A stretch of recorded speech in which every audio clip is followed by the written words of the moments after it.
نحمده ونستعينه ونستغفره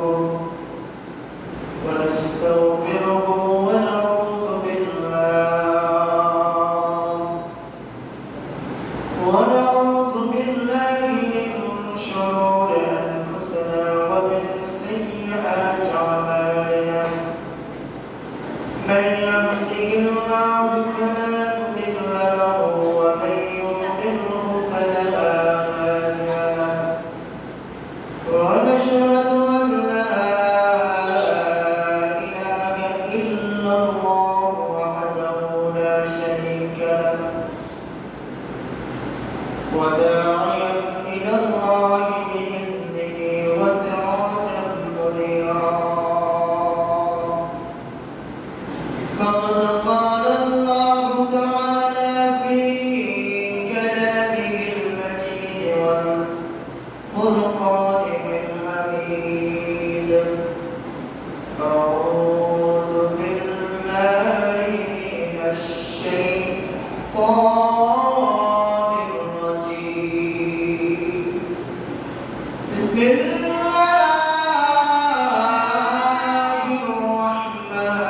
الرحمن الرحيم إن الله وملائكته يصلون على النبي يا أيها الذين آمنوا صلوا عليه وسلموا تسليما اللهم صل على سيدنا مولانا محمد وعلى آل سيدنا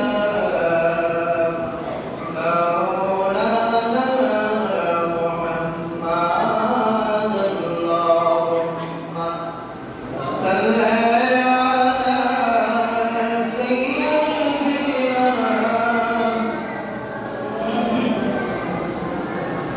وعلى آل سيدنا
بكماله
জুমার নামাজের আগত মুসল্লিয়ান কিরাম, ফরদার আলাদের মা ও বোন, আসসালামু আলাইকুম ওয়া রাহমাতুল্লাহি ওয়া বারাকাতুহু। আমরা আল্লাহ পাকের দরবারে শুকরিয়া আদায় করি। মহান আল্লাহ তাআলা আমাদেরকে সুস্থ রেখে, ভালো রেখে আল্লাহর এই জান্নাতের বাগিচায় সাপ্তাহিক গরিবের জন্য আমাদের যে জুমার দিন সবচেয়ে বড় মোবারকপূর্ণ দিন। এই দিনে আল্লাহ তাআলা আমাদেরকে আগে আসার সুযোগ করে দিলেন। সেজন্য আমরা আল্লাহ পাকের দরবারে শুকরিয়া আদায় করি। সকলে বলে আলহামদুলিল্লাহ। এটা রবিউল আউয়াল মাস। আজকে রবিউল আউয়ালের 5 তারিখ। রবিউল আউয়ালে তোমার ডাকে সকলে, তুমি ডাকো উম্মতিয়া, উম্মতের কান্ডারি হইয়া তুমি ডাকো উম্মতিয়া, উম্মতের কান্ডারি হইয়া। এটা এমন একটা মাস যেই মাসে আল্লাহ তাআলা বাবা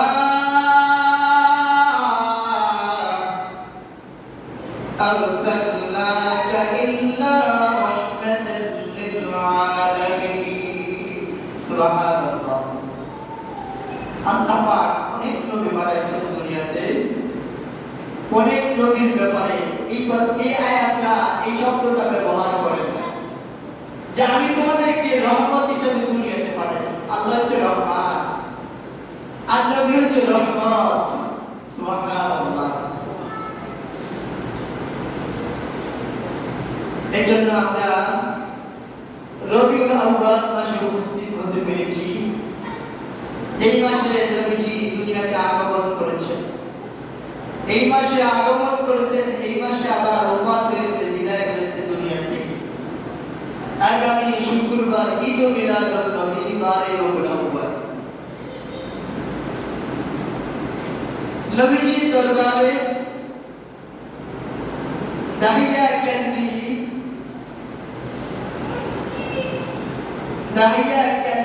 কাঁদতে আছেন, অজরে কাঁদতে আছেন, চোখের পানিগুলো পড়তে আছে। নবীজি বললেন, দাহিয়া কালবি, তুমি আমার সামনে আসো। তুমি কেন এমন ভাবে অজরে কাঁদতে আছো? ব্যাপারে তুমি কাঁদো কেন? নবী গো, আমি তো আপনার হাতে রাত্রে কি কলমা পড়ে মুসলমান হয়েছি। আমার জীবন যৌবনের, আমার হায়াতের সমস্ত গুনাহগুলো আল্লাহ তাআলা মাফ করছে কিনা? নবীজি বললেন, দাহিয়া কালবি, তোমার কি কোনো সন্দেহ আছে নাকি? তুমি আমাকে সরাসরি দেখেছো, আমার হাতে হাত রাখছো, আর তুমি শরীর থেকে বেরিয়ে এসে তোমার জবান দিয়ে কলমা পড়েছো। যে ব্যক্তি কলমা পড়ে তার জীবনের গুনাহগুলো আল্লাহ তাআলা সগীরা কবিরা শারীকি বাতিনি ও সমস্ত গুনাহগুলো মাফ করে তাকে নিষ্পাপ করে দেয়।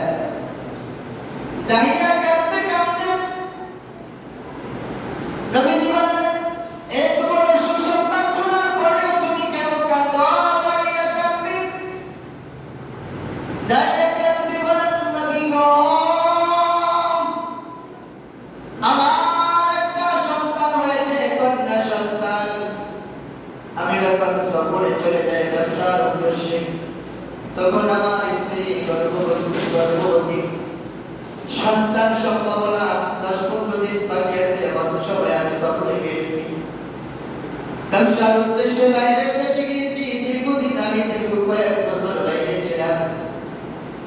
দেশে আসার পরে জিজ্ঞেস করলাম, ও আমার স্ত্রী, আমাদের সন্তানটা কি সন্তান হয়েছে, ছেলে হয়েছে না মেয়ে হয়েছে? আমার স্ত্রী বললেন, আমাদের সন্তানটা মেয়ে সন্তান হয়েছে। দাহিয়া কালবি বললেন, আমি তো তোমাকে বলেছি যদি কন্যা সন্তান হয় কেউ না জানার আগে, রাষ্ট্র না জানার আগে, প্রশাসনের লোকেরা, গোয়েন্দা বিভাগের লোকেরা, সিআইডির লোকেরা না জানার আগে সন্তানটাকে মেরে কবর দিয়ে দিও, মাটি চাপা দিয়ে দিও। ও আমার স্ত্রী কি করেছ? কোন সরকারি কোন গোয়েন্দা লোক যদি জানতে পারে তোমাকে কতল করবে, আমাকেও কতল করবে। রাষ্ট্রীয় আইন কারোর কন্যা সন্তান করে তাকে জিন্দা দাফন দিয়ে দাও, তাকে হত্যা করা হবে না। নাউজুবিল্লাহ। দাহিয়া কালবে বললেন আমার সন্তানটাকে আমার দিকে রাখো। দাহিয়া কালবে বললেন রাসূলের কাছে বর্ণনা করে, ইয়া রাসূলুল্লাহ, আমার স্ত্রীকে যখন আহ্বান করলাম, আমার স্ত্রী আমার কন্যা সন্তানটাকে আমার কাছে আনছে, মনে হয় যেন পূর্ণিমার যাত্রা আমার গর্ভোদিত হয়েছে। সুবহানাল্লাহ। ইয়া রাসূলুল্লাহ, আমি কিন্তু এরপরে একটু মায়া জন্মালে, ভালোবাসা জন্মালে আমার সন্তানের উপর, আমার ভয়ে থরথর করে আমার শরীরটা কাঁপছে। রাষ্ট্রীয় কোন সংস্থা যদি জানতে পারে আমাকে কতল করা হবে, আমার পরিবারকে হত্যা করা হবে, রাষ্ট্রীয় আইন। আমি আমার স্ত্রীকে বললাম তাকে জামা কাপড়, ভালো জামা কাপড় পরিয়ে দিও, একটু ঘুরতে যাবো, বেড়াতে নিয়ে যাবো। দাহিয়া কালবি বলেন, ইয়া রাসূলুল্লাহ, আমার সন্তানকে নিলাম, ব্যাগের মধ্যে দই নিলাম, কোদাল নিলাম, আমি নিয়ে মরুভূমির প্রান্তরে চলে গেলাম। আমি বড় করে গর্ত করি, কোদাল দিয়ে যখন গর্ত করি, মাটি এসে আমার গালের মধ্যে পড়ে, আমার শরীরের মধ্যে পড়ে। আমার কন্যা সন্তান বলতেছেন, বাবা গো, আপনি এত কষ্ট কেন করেন? আর এই মাসুম বাচ্চা, মেয়েরা বেশি বাবার পাগল হয়, মায়া করে বাবাকে বেশি, বাবাকে বেশি ভালোবাসে। হাত দিয়ে ছোট ছোট মাসুম বাচ্চার ছোট ছোট হাতগুলো দিয়ে আমার মাটিগুলো মুছে দিচ্ছে, আর বলছে, আব্বা আপনি কেন গর্ত করেন? ইয়া রাসূলুল্লাহ, এরপরও আমার দয়া, একটু দয়া আসলো না, মায়া আসলো না। আমার গর্ত করার পরে আমার সন্তানটাকে আমি হাতগুলো বাঁধলাম ধরে দিয়ে। দাহিয়া কালবে যে ঘটনা যখন বলেন, রাসূলের চোখ মোবারক বেয়ে অশ্রুগুলো ঝরতেছে, রাসূলের দাড়ি মোবারক গুলো বেরিয়ে গেছে। দাহিয়া কালবে কাঁদে, সাহাবায়ে কেরাম কাঁদে, রাসূল কাঁদে। দাহিয়া কালবে বলেন, ইয়া রাসূলুল্লাহ, আমার মেয়ের হাতগুলো বাঁধলাম, পাগুলো বাঁধলাম, আর হাতগুলো পাগুলো বাঁধার পরে আমি গর্তের মধ্যে উড়ু করে দৌড় করে আমার মেয়েটাকে গর্তের মধ্যে ফেলে দিলাম। আমার মেয়ে চিৎকার করে বলছে, আব্বা, আমি তো আজকে অনেক বছর তোমাকে দেখি না, তোমাকে আব্বা বলে ডাকতে পারি না। আমি কি অন্যায় করেছি, কি অপরাধ করেছি, আমার কি অপরাধ একটু বলো না গো বাবা। আমি যদি জানতাম বাবা দুনিয়াতে মেয়ে সন্তান, কন্যা সন্তান হয়ে জন্ম নিলে অপরাধ হয়, তাহলে আমি মায়ের গর্ভে থাকতে আল্লাহর কাছে ফরিয়াদ করতাম, আল্লাহ যেন গর্ভের মধ্যে আমার জীবনটা শেষ করে দেয়। দাহিয়া কালবি বলেন, আমার মেয়ের ছোট্ট, এই না ছোট্ট মুখ দিয়ে কথাগুলো, সুন্দর সুন্দর কথাগুলো বের হচ্ছে। ইয়া রাসূলুল্লাহ, এরপরেও আমার একটু মায়া লাগলো না, ভালোবাসা লাগলো না। ইয়া রাসূলুল্লাহ, বড় একটা পাথর আনলাম, এই পাথরটা আমার মেয়ের মাথার মধ্যে আমি জোরে আসার মারলাম। আমার মেয়ের মাথার মধ্যে যখন আমি পাথরটা নিক্ষেপ করলাম, পাথর মারার পরে মাথাটা সারকার হয়ে সাপ্তা হয়ে গেল, রক্তগুলো ছিটকে দিয়ে আমার গায়ের মধ্যে আসলো। তুমি আমার মেয়েকে মাটি চাপা দিয়ে দিলা। ইয়া রাসূলুল্লাহ, আমি তো এত বড় অপরাধ করেছি, এরপরেও কি আমার গুনাহগুলো মাফ হবে? সুবহানাল্লাহ। রাসূলের অশ্রু মোবারকগুলো মসজিদ করতেন, মানুষ বুঝিয়া এত নিষ্ঠুর হয়, এত পাষাণ হয়, এত নিষ্ঠুর হয় যে যার হাত দিয়ে নিজের সন্তানকে জবাই করা হয়, নিজের সন্তানকে হত্যা করা হয়। যে কথাটা বলতে চেয়েছিলাম, নবীজি বললেন, আমি যখন দুনিয়াতে আসছি তখন আল্লাহ পাক নিষেধ করে দিয়েছেন কন্যা সন্তানকে হত্যা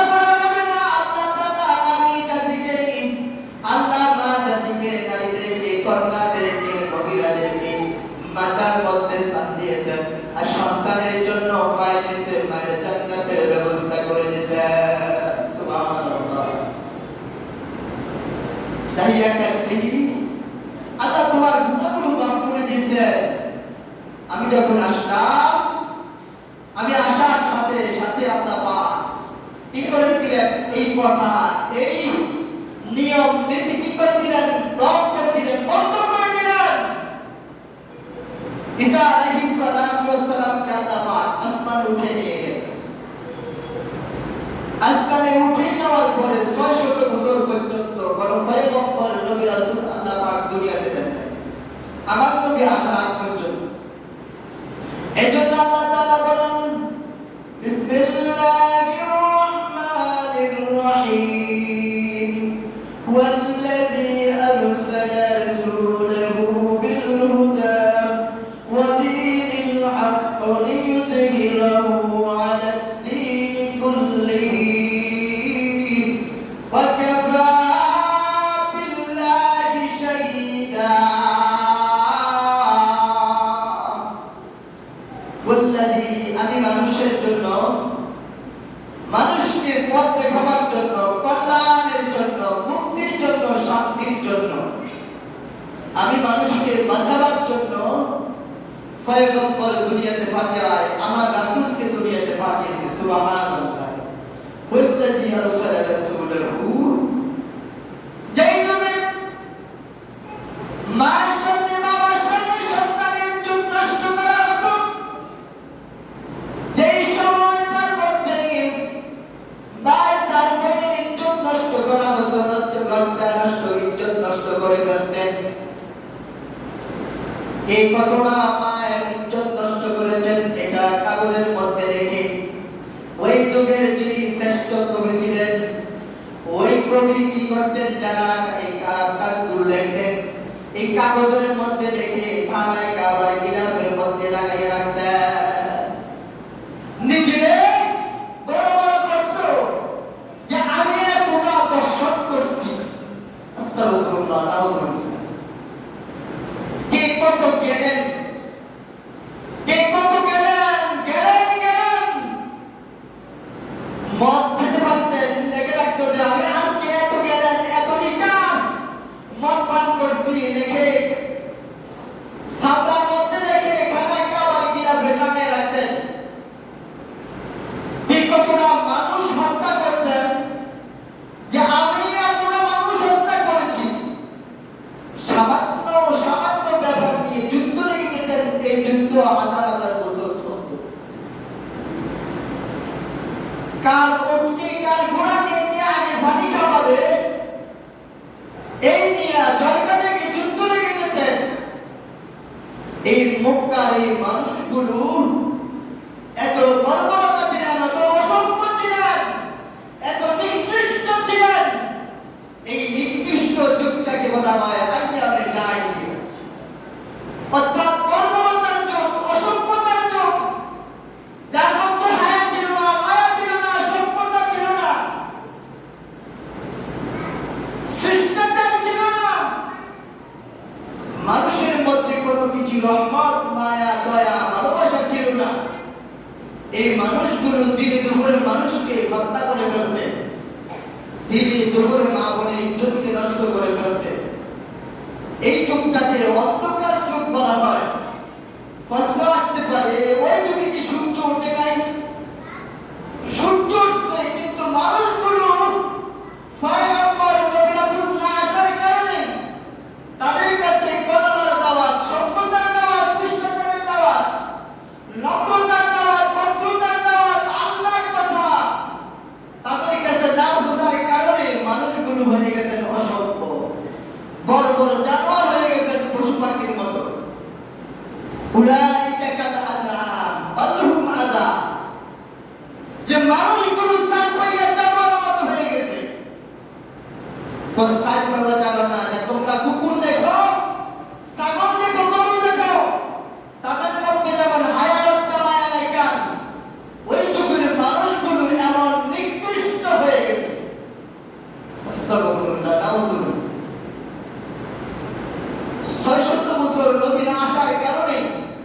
এই মানুষগুলো গরু ছাগলের মতো জীবন যাপন করতেন, কুকুরের মতো জীবন যাপন করতেন।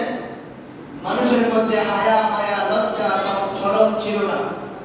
এমন একটা সময় আল্লাহ তাআলা কি করলেন, ওয়ামা আরসালনাকা ইল্লা রাহমাতাল লিল আলামিন, গোটা কুল কায়নাতের জন্য, বিশ্ববাসীর জন্য, দুনিয়া ও আখিরাতের জন্য, কুল কায়নাতের জন্য, সারা জাহানের জন্য, সমস্ত মাখলুকাতের জন্য আল্লাহ পাক রহমত হিসেবে নবীকে পাঠালেন। সুবহানাল্লাহ, সুবহানাল্লাহ। এজন্য আল্লাহ তাআলা বলতেছেন বিল হুদা, মানুষকে সত্যের দিকে আহ্বান করে নবীরা, হেদায়েতের দিকে, কল্যাণের দিকে আহ্বান করে। আর মানুষকে কি করে হিকমত কোরআন শিক্ষা দেয়, তা রাসূলের পথকে শিক্ষা দেয়। সুবহানাল্লাহ। যারা এই পথে আসে তারা জয়ী হয়ে যায়, তারা কল্যাণকামী হয়ে যায়। যারা এই পথে আসে তাদের জন্য রয়েছে জান্নাত। সুবহানাল্লাহ। তাদের জন্য রয়েছে জান্নাত। তারা আল্লাহর প্রতি সন্তুষ্ট, আল্লাহও তাদের প্রতি সন্তুষ্ট। আল্লাহ তাআলা নবীকে পাঠালেন, আউয়ালু মা খালাকাল্লাহু নূর। আল্লাহ তাআলা নবীকে নূর হিসেবে দুনিয়াতে প্রেরণ করলেন।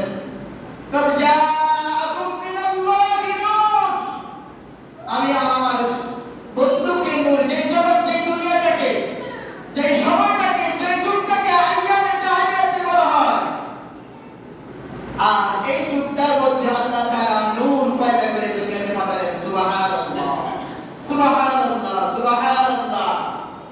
সারা দুনিয়া নবীজি বলছেন খায়রুন কারণী কর্মী, যে আমার যুগ, আমার সময়টা পৃথিবীর দুনিয়ার মধ্যে সবচেয়ে শ্রেষ্ঠ উত্তম যুগ। সুবহানাল্লাহ। এমন যুগ আর আসবে না দুনিয়াতে, এমন সময় আর আসবে না। সুবহানাল্লাহ, সুবহানাল্লাহ। নবীকে ইহুদি তাপড় মেরেছে। এই এক মাস নবীর জীবনী আলোচনা করব ইনশাআল্লাহ। সাবজেক্ট বাই সাবজেক্ট সর্বশেষ হয়ে গেছে। নবীজিকে ইহুদি তাপড় মারছেন, এরপরে নবীজি টু শব্দ করে নাই, প্রতিবাদ করে নাই। এমন নবী আমরা পেয়েছি, এমন নবীর উম্মত আমরা গর্ব করতে পারি। নবীর শাফায়াতের অনুমতি পাবে না, আল্লাহর কাছে অনুমতি পাবে না শাফায়াতে। একমাত্র আমার নবী, আপনার নবী, কুল কায়নাতের নবী, রহমতের নবী শাফায়াত করবে। সুবহানাল্লাহ, সুবহানাল্লাহ। ওয়া আখিরু দাওয়ানা আলহামদুলিল্লাহি রাব্বিল আলামিন। মা আসসালাম। আসসালামু আলাইকুম ওয়া রাহমাতুল্লাহি